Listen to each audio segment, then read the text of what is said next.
दोस्तों अस्सलाम वालेकुम। दोस्तों अमन बर्दाश्त सहप ऐं रवादारी ते हिन महिल मां ॻाल्हाईंदुसि। दोस्तों हिकिड़ो ग़रीब शख़्स हुयो ऐं गैरतमंद बि हुयो।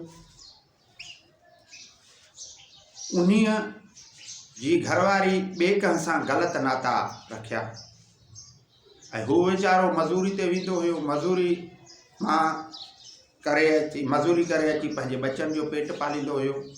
हिकिड़े ॾींहुं हुनखे मज़ूरी न लॻी, हू घर जो आयो त ॿिए मर्द सां पंहिंजी घरवारी खे ॾिठाई ऐं हुन बर्दाश्त कयो।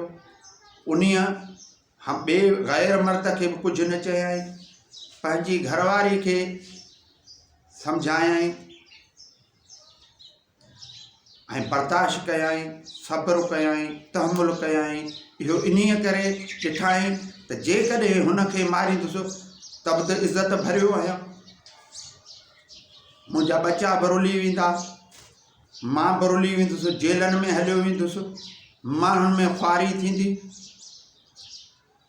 जेकॾहिं ज़ाल खे तलाक ॾींदुसि तॾहिं बि रुसवा थींदुसि, बच्चा रुली वेंदा, दरपदरी थींदी, घर कीअं हलंदो।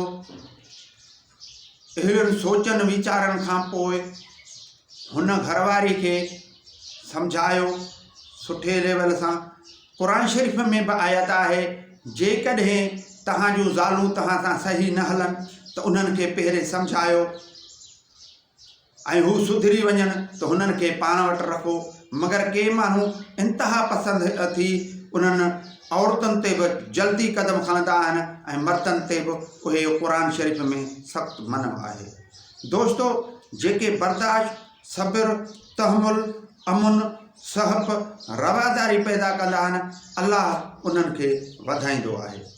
ऐं उहो ग़रीब जंहिं बर्दाश्त कई ऐं हुन जी औरत खे मां ख़राज तहसीन थो पेश कयां, उन्हीअ बि वरी उन्हीअ पंहिंजे मुड़ुस जे ॾसियल वाट ते वरी हुन अमल कयो ऐं ॿीहर ओहिड़ो कमु वरी न वरजायाई। छो त इंसानु ख़ताकार आहे, मगर जेको सुधरी वञे थो उहो गुनाह अल्लाह ते चए थो हू तौबा ताइब कंदो, उहो गुनाह उन खे माफ़ आहे।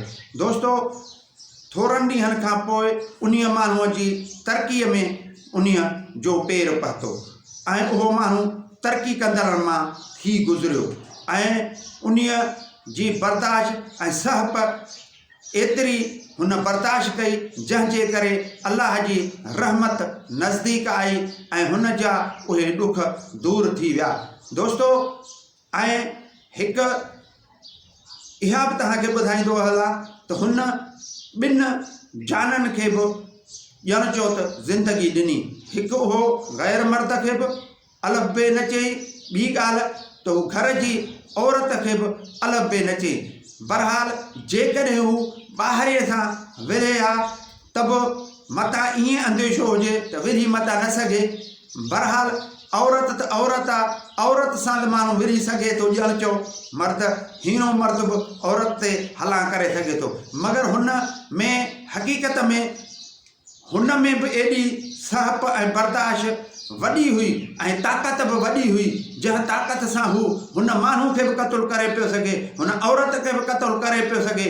मगर हू पंहिंजे भरम खे, हुन पंहिंजे इज़त ऐं आबरू खे बचाईंदे ऐं अल्लाह जो ख़ौफ़ रखंदे हुन खे थोरी घणी क़ुरान जी बि तइलीम हुई, जंहिंखे मद्देनज़र रखंदे हुन इहो क़दम तकिड़ो जज़्बाती थी करे न खयो ऐं हुन उहा सहप बर्दाश्त रवादारी धारी त ॿ माण्हू बि बची पिया, पाण खे बि माना लानताणो न आयो, पंहिंजे ख़ानदान खे बि लानताणो न आयो, अल्लाह वटि बि गुनहगार न थियो ऐं हुन जी ज़िंदगी हिन महिल ताईं रवां दवां आहे ऐं हुन जा ॿार बच्चा पाण सभु ख़ुशि आहिनि। महिरबानी। अस्सलाम वालेकुम।